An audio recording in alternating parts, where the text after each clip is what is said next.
Finley to throw. Over the middle, intercepted. Wolford again. Wolford the other way at the 30, the 40. Wolford to midfield. Miles Wolford with the pick, the heels on the doorstep of an enormous victory. Williams is the running back next to Howe. Play action, Howe will now lob it down the near side. Newsome with a man all over him, pins the ball against the back of the defender and brings it in. Heels can get a first down at the 3. Howe, one fake to the right, now he's going to run to the left. Howe at the 5, takes the shot, pinballing off the chains for the touchdown. Sam Howe showing the toughness for 6.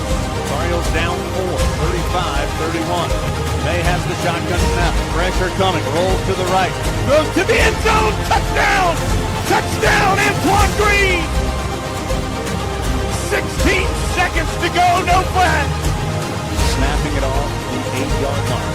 May pulls it, tries to roll it apart. Oh, now he's going to throw it and score! Christian May throws it to Paytor in the end zone for the touchdown. May throws it lucky left-handed. Was rolling out on the run and threw it left-handed. Bernard fields it at the 26. Heading to the far side. Gio at the 35. Gio, he's at the 50. No, he's not. Yes, he is. Gio, he's going to take it for a touchdown. Are you kidding me?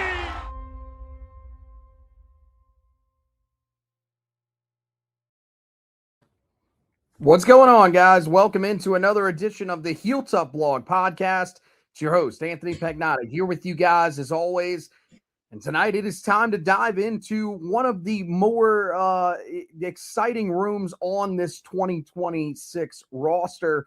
That would be the tight end room, a room that many people think could be the best room on this roster this upcoming season based off of what some people have been reporting coming out of spring practice. So we're going to look at all 7 of the guys that are going to be a part of this room, tell you how we think the roles will shape out for these guys, and, you know, just look at how impactful this group can be after a year ago where Carolina just had one of their worst tight end rooms that they've had really since I can remember watching Tar Heel football. Just no involvement in the passing game really at all. The run blocking certainly wasn't necessarily where it needed to be, and you could see that it was one of the reasons why Carolina struggled at certain times during the year, especially when you talk about Carolina being able to run to the edge, Carolina in the short passing game, not having nearly the threat that they needed.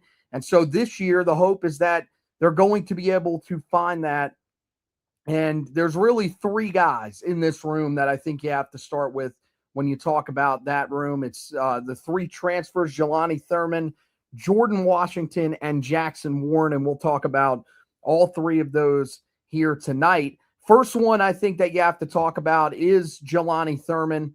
I think that's the guy that most people probably know and have heard the most after spring practice, the transfer from Ohio State. In his 3 seasons with the Buckeyes, he caught just 13 passes for 144 yards and 2 touchdowns. But the thing is that he was a guy that we heard in the spring really started to break out as a pass catcher. And I think that is massive because you look at what he did best when he was at Ohio State, and it was run blocking and really pass blocking as well.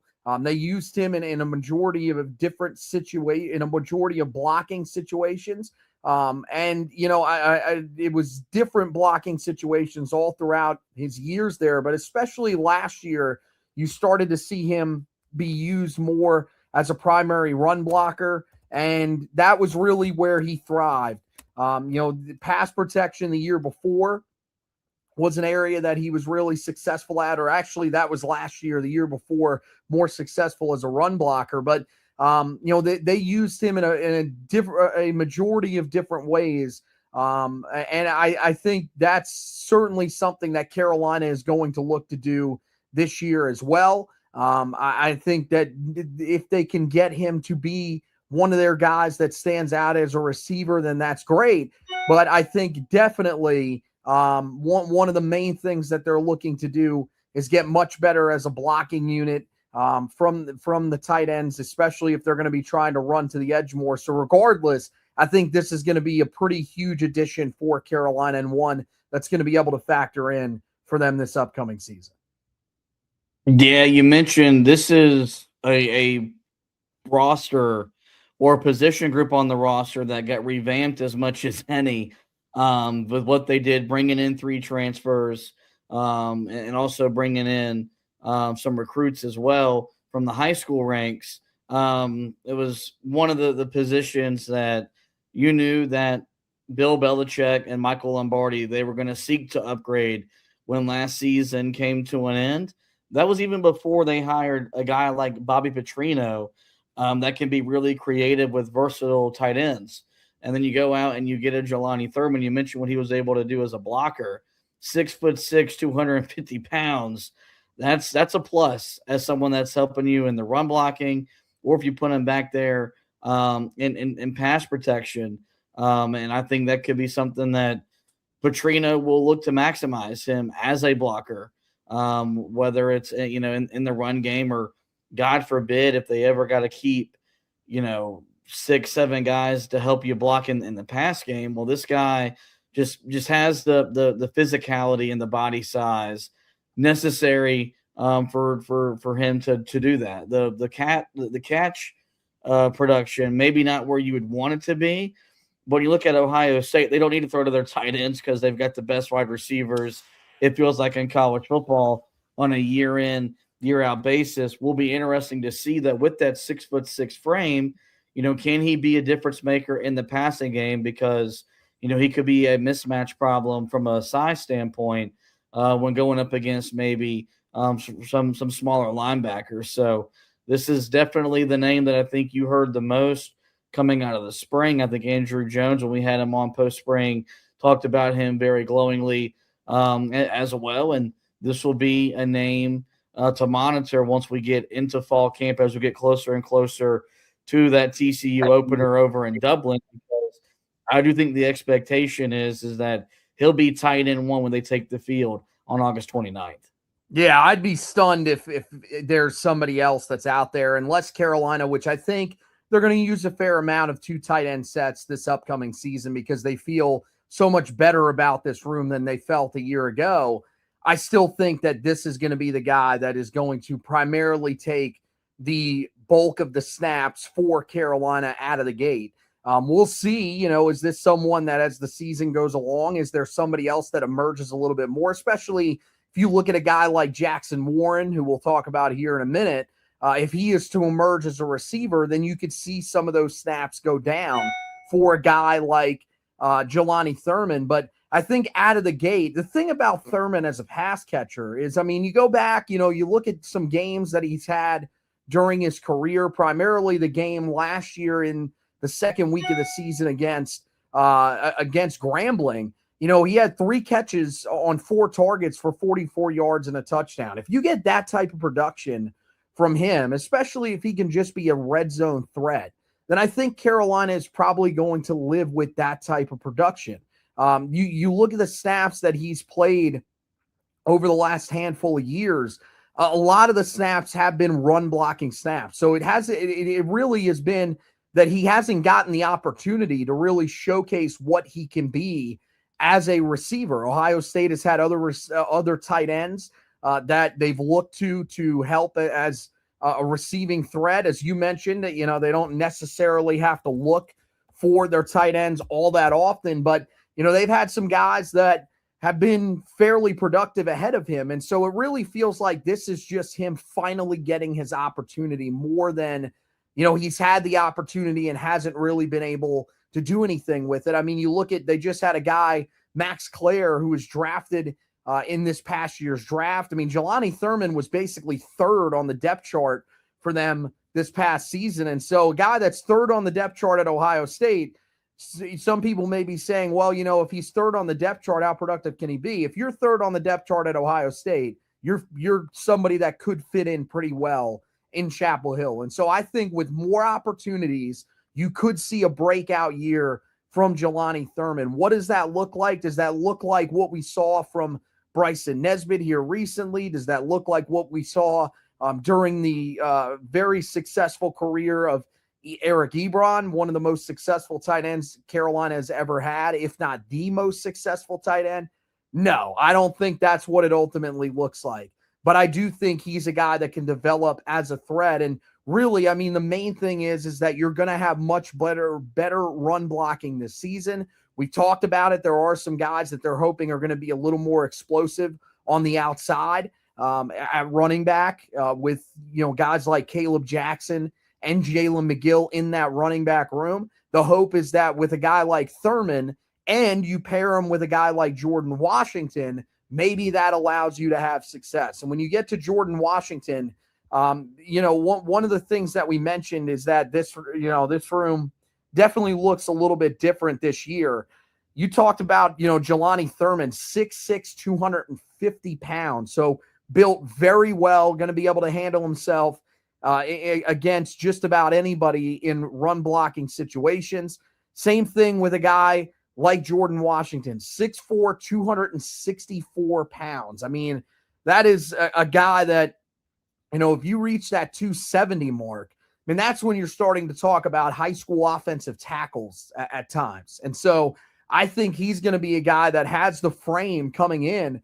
Biggest thing for Jordan Washington is going to be whether or not he can improve from what he's shown in his college career so far. He graded out with a 57.8 run blocking grade last year, which is not great, but, isn't as horrible as it could be. The bigger concern is him as a pass blocker. They put him in that situation a decent amount of times a year ago as well at Texas, and he graded out with just a 36.8 pass blocking grade a year ago. So, I mean, if he's going to be Carolina's primary run blocker, if he's going to be used in that form and they're going to focus on utilizing Jelani Thurman a lot more as a pass catcher, then they are definitely going to need Jordan Washington to improve on what he showed last year at Texas. Yeah, and look, the PFF stuff is obviously resourceful. It has a place in how you evaluate players. It's not the end-all, be-all, because that's someone else's opinion and how they want to grade them out. With that being said, though, I think if you were to just put on the tape and look at the film, you could probably see why those grades are what they are. What I find interesting when you're talking about him is, kind of picking back off what we did with Jelani Thurman. They had a certain type in terms of the guys that they brought in from the portal. It felt like there was just a need to want to get bigger and to get taller. And if you go back and you look at Belichick and his time in New England, his tight ends were very massive. They were very big, but also very athletic, and they were able to do a lot of different things. And they played a lot of 12 personnel during the back end of Brady's career, with, Rob Gronkowski being the forefront of that guy. And look how much of a mismatch problem he was for most of the linebackers he went up against, and what he was able to do even as an inline blocker. They could split him out wide. I don't know if that's going to necessarily be what they're asking these tight ends to do. But I do think that they had a very specific type of what they wanted to bring in from a body perspective, which is they wanted to get taller and they wanted to get bigger. And we'll have to see just how that translates into Bobby Petrino's offense. But, you brought in two dudes that come from premier programs. They come from blue blood programs. You don't get to Ohio State by accident. You don't get to Texas by accident. So whether it was they didn't have the requisite amount of snaps to show what they were capable of, maybe they just didn't fit what they were being asked to do. I do think you look at these two dudes and there's talent and there is ability there. For Jordan Washington, I think it's just improving as a blocker, whether it's in the run game and then in the passing game. And then, if the yards per catch production carries over from what he was able to do. I mean, 7 catches for $109 yards. I mean, you're talking about almost 12, 13 yards a catch. That's a difference maker. In a passing game that we talked about when we did the wide receiver room, there's not a lot of known commodities in that wide receiver room. Maybe the tight ends are a big part of what this offense does the first month of the year, while these wide receivers are coming along. They're getting more acclimated to Bobby Petrino's system and just how to get open at the collegiate level. So, I think you look at Jordan Washington, I think there's a case to be made that he has a very big role on this season or on this team this season. And it could be one that, starts out with him being used primarily maybe in a blocking formation, but maybe with that ability to be explosive in the passing game. That role does kind of develop over the season and become a tight end that Petrino can use in a multitude of different ways. Well, yeah, I mean, if he can win down the seams, I think that's going to certainly get him on the field. I think that's the area that Carolina probably looks to attack with him.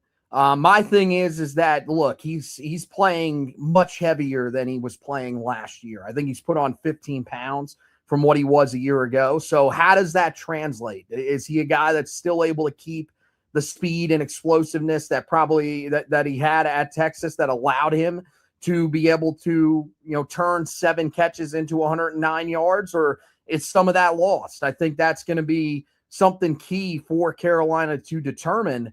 But yeah, I mean, you feel like this is the biggest thing, is that when you look at the two guys that Carolina has, and again, it really depends on how much you buy into what was being said in the spring. I had somebody that told me Jelani Thurman in the spring looked like the best pass catcher on the entire team. Now, I don't know if that actually ends up being the case. I would still lean the much more experienced Jordan Shipp as a primary guy. But if he's catching the ball at that high of a rate in the spring, and it translates over into fall camp, and then eventually once he gets onto the field, then yeah, maybe this is a guy that's poised for a big breakout season. Maybe this is somebody that's going to have 450, 500 receiving yards this upcoming year. But it really just, you have to determine whether or not you believe, what is coming out of program sources, probably from spring practice. And, then it's just, does the added reps really make that much of a difference for these guys? I think that's going to be the biggest thing, is that maybe these were guys that were just held back by not being utilized at their previous schools. And, as you said, I think one thing that really sticks out is, yes, they wanted to go out and get size. Yes, they wanted to go out and get guys that had power conference experience. But not only are these power conference experience guys, these are guys that are playing for some of the best teams in the entire country, teams that are used to making the college football playoff.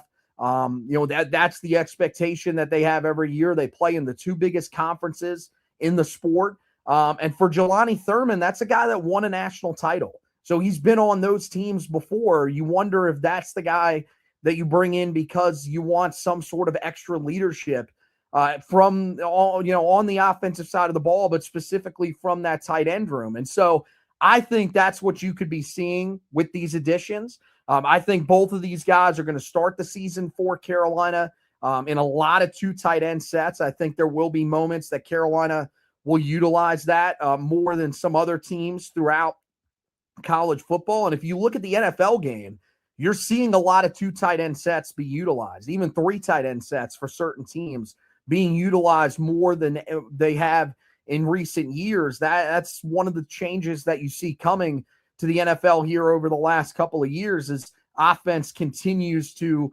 try to find ways to exploit defenses.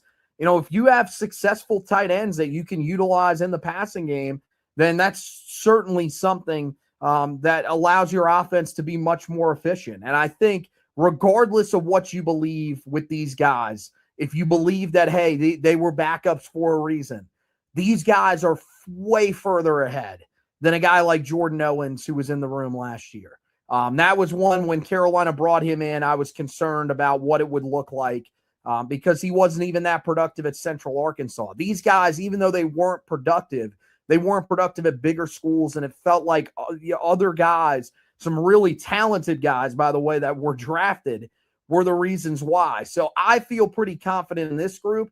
And then you get to the 3rd tight end, and this is a guy that I really like based off of what we saw from him last year. And that's Jackson Warren, the transfer from Colorado State. Caught 7 passes for 95 yards and a touchdown in just 2 games a year ago. But you go back, all you have to do if you want to go back and watch Jackson Warren is go back to his game against Washington to open last season for Colorado State. He had 6 catches for 79 yards and a touchdown against Washington. Pretty solid team a year ago for the Washington Huskies, even though they did lose Stephen Belichick as their defensive coordinator. Still, very formidable team.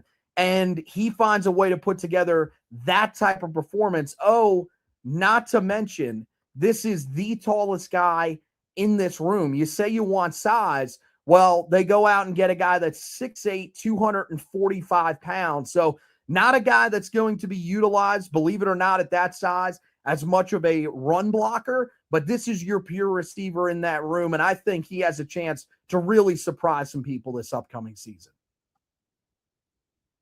Yeah, I think it'd be interesting to see what the production would have been like had he played more than just 2 games.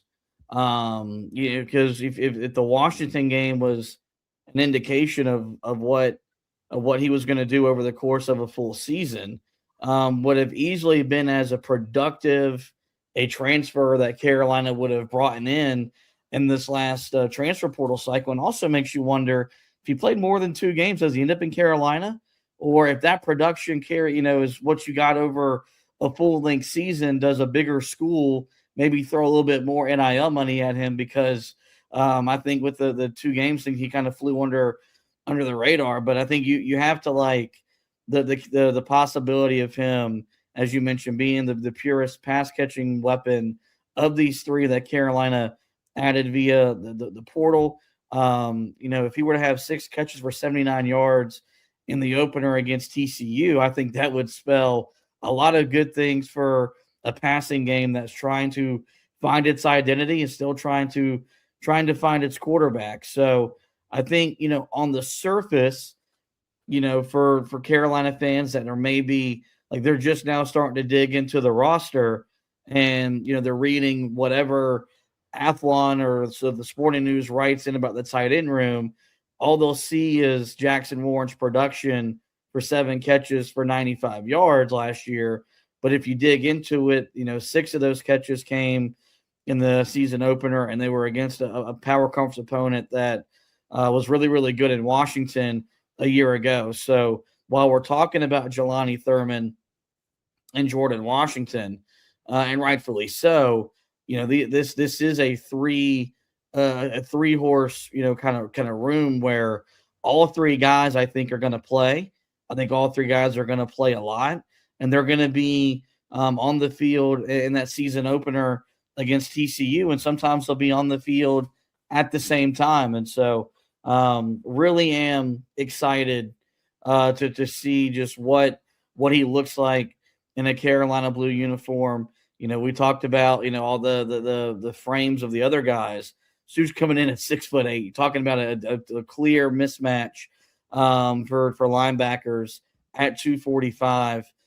You just have to love that body frame, and he could really be poised to be, even if it's just a red zone guy. Like maybe that's what his role ends up being on this roster with the way that Petrino utilizes him. We talked about it with the wide receivers, needing some guys to just go up and get the football. At 6'8", he can do that. And so I think you got to like how this room got revamped from last year. It's one of the things about the portal that you have to love is that you can really change the outlook of a position group kind of overnight with your ability to bring in new guys. And Carolina was able to do that with these 3 transfers from Ohio State, Texas, and lastly, Colorado State.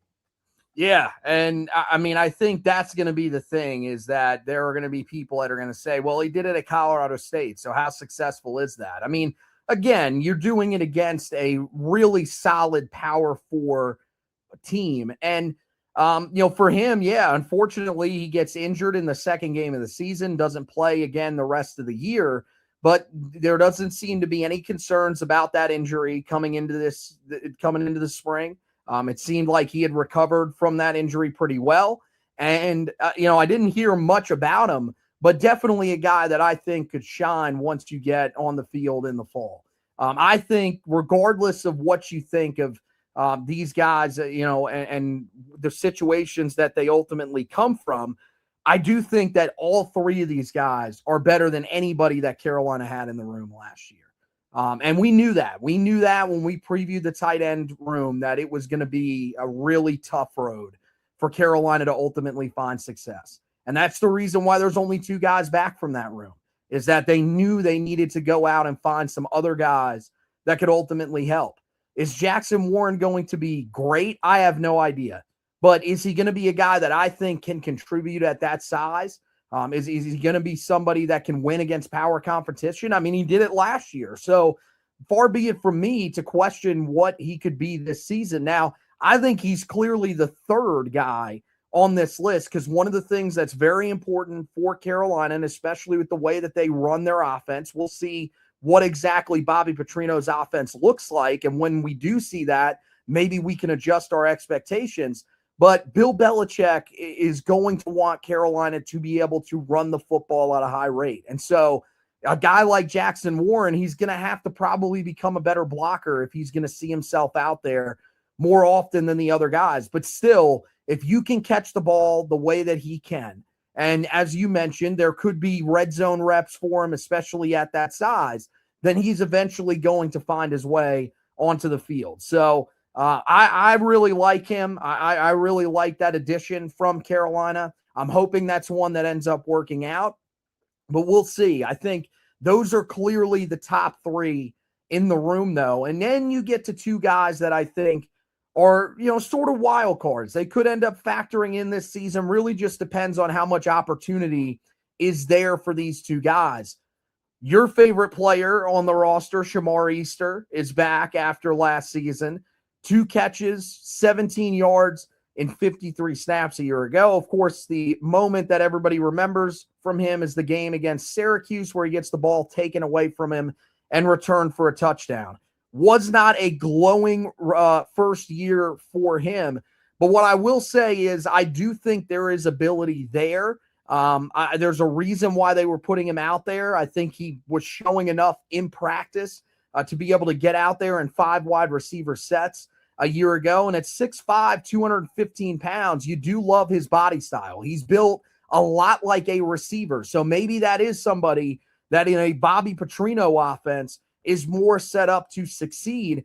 And then you also have the true freshman, Carson Snead, the higher rated of the two true freshmen, the guy that was with the team in the spring, which I think is the more important thing. Not that he was more highly rated than Dream Rashad, who we'll talk about here in a minute, but more of the fact that he was with the team in the spring, got that experience. I think that's really going to pay off for a guy like Carson Snead, and really as complete of a tight end as you could have gotten in this past year's class. You go back to his junior year in high school, he had 38 receptions, 540 yards, and 6 touchdowns. Last year, played in just 3 games as a senior, caught 2 passes for 45 yards, but unfortunately got injured.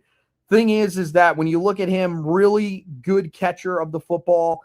Definitely a guy that, you don't see it often, but 50-50 balls are an area where he can shine at his size, 6'6", around 250 pounds.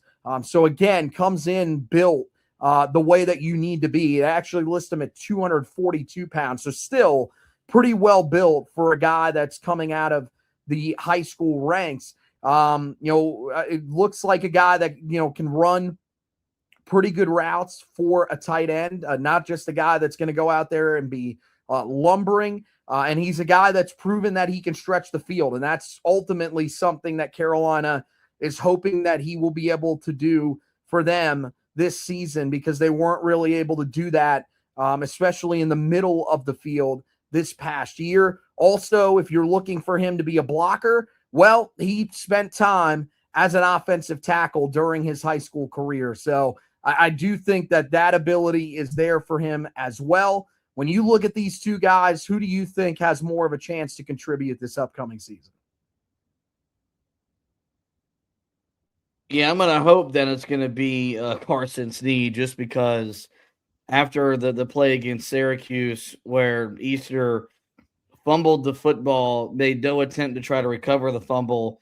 I really had no desire to see him back on this roster again, but I do think the fact that he's still here and that Belichick and co. did not ship him out tells you that they probably believe in him a little bit more than I do. And maybe in Petrino's offense, he does stand to really maximize his skill set as a receiving threat. I don't know how much of an inline blocker he would be, considering he's just he's barely 215 pounds.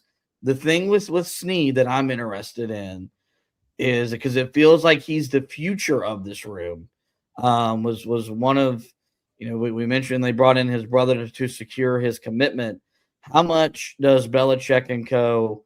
like? What does the snap count look like for him? What does the role look like for him? With those three guys we talked about, they brought in via the portal. We think clearly being ahead of him, because I think we could think he could be the guy of the future, but you can never really count on that in this day and age with the transfer portal. But this is a guy that there's production there, there's talent there, to where he could really be a real force for this offense if he's in Chapel Hill for the foreseeable future. And so maybe, is this somewhere if Carolina falls out of bowl contention early, does his role maybe increase as they continue to develop and evaluate this roster?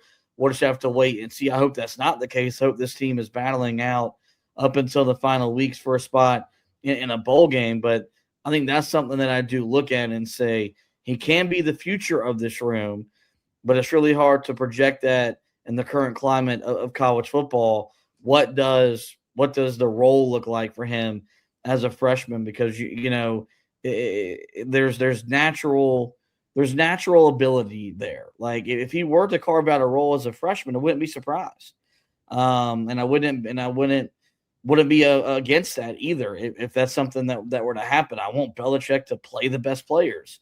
So I think that's something I'm gonna be interested. But I do think, I project him to have a bigger season individually than Shamar Easter, even if I took away my hatred for Easter after that bonehead play last year against Syracuse. Yeah, I mean, it's tough. I could see if you're looking for a guy that's going to be able to play a decent amount of snaps for you because he's able to run block and catch the football, then I think that's Carson Snead. I just don't know if maybe Carolina is going to have that taken care of, and maybe they're looking for someone like Shamar Easter in a 5 wide receiver set.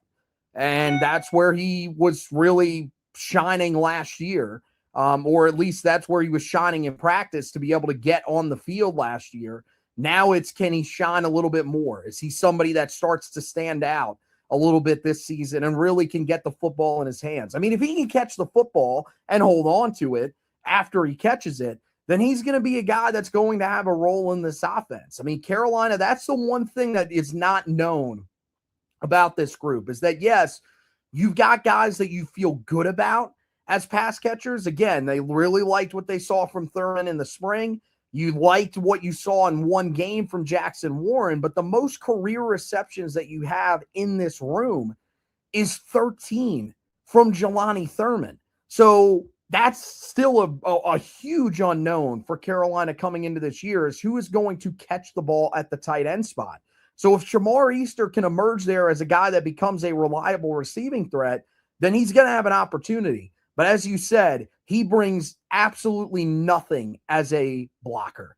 I mean, that's just, when you're 215 pounds, you're asking a lot out of a guy to be a force in run blocking, especially if you're matching up against, defensive ends, linebackers, whoever you're ultimately going to be matched up with in that type of situation. So you will not see him as an inline blocker. He's a guy that's purely going to be split out as a hybrid tight end wide receiver.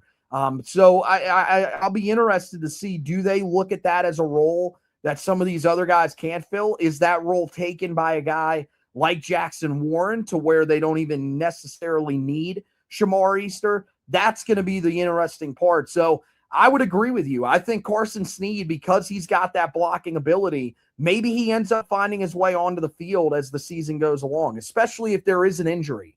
I think that's the avenue that opens a door for a guy like Carson Snead, because if one of the first two guys goes down, you look at Jackson Warren, not a guy that can really block. You look at Shamar Easter, not a guy that can block. So then you ultimately have to go to a guy like Carson Snead. So that's the reason why I think there could be more reps for him this season. I think that top three is ultimately the guys that Carolina's wanting to roll with. But you never know when you've got a guy like Snead, who at one time was a 4-star prospect, did end up finishing up as a high-end 3-star. But you never know. He could find his way onto the field. All right. The last two guys in this room, you got one name that's been around for a while. That's Deems May the third, the walk-on, former walk-on, who is now, I believe, a scholarship player. He is in his senior season for Carolina. He's caught one pass for 12 yards in his career. Would expect he'll be a guy that if they, need to throw him out there in garbage time, that'll be one of the guys that they'll turn to, maybe the guy that they'll turn to, because he's stuck by this roster through the transition and continues to be a part of this roster again this year. And then Dream Rashad, a guy who I really like. I think there's some potential there for him. 16 catches, 285 yards, and 3 touchdowns last year as a senior at Buford High School down there in the state of Georgia. The thing is that when you look at him, he's got plenty of size. Once again, that's another guy that really sticks out on the roster because of the size that he brings. 6'5", 222 pounds. Really liked him as a receiver. Some of the things that he was able to do. I mean, he's got to become a little bit more technical as a route runner. But I do think that he really just does a good job of finding open space and getting open. That's certainly something that you want to see from a guy at the tight end position. The other thing is that when I watched him as a blocker, you would think at 222 pounds and 6'5", not going to be a guy that really does a lot of blocking. He actually looks pretty good at certain times on film as a blocker. So those are two other guys in the room that you never know could weigh in as the season goes along, but ultimately probably not going to hear from those guys much. All right, so that wraps it up for our look at the tight end room. Make sure you go over to the website, HeelToughBlog.com, here after this edition of the podcast is complete, and check out the article that we're going to have for you guys. We'll put that up. That does have the depth chart for you guys, the projected depth chart for this upcoming season, at least from my perspective. So make sure you go over there, give that a look. We would greatly appreciate that. The next one coming up, guys, and because we're going to be doing it during the week, I'll make sure that we get the article posted in the morning. That would be the offensive line. So this is going to be a huge, one for that we're going to be doing. We got a lot of excitement, I think, for some of these groups that we've talked about on the offensive side of the ball. We look at them as a much better group than a year ago. The offensive line may be that one room that we question that with, but we'll do a deep dive on that offensive line room for you guys. Make sure that we give you everything that you need to know about this upcoming year's offensive line room to close out the offensive side of the ball. And then after that, of course, we'll head over to the defensive side of the ball. We'll also have special teams for you guys there at the very end. So make sure that you guys are following along with us here on Twitter, over on Facebook, or on the YouTube page.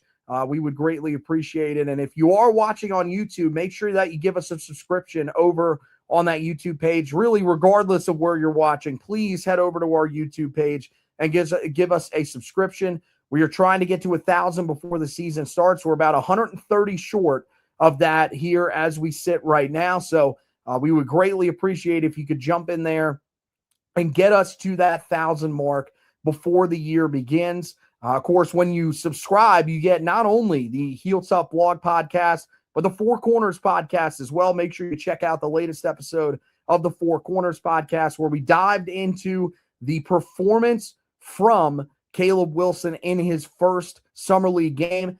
Unfortunately, not playing again until tomorrow. So they've had 2 days off since that performance.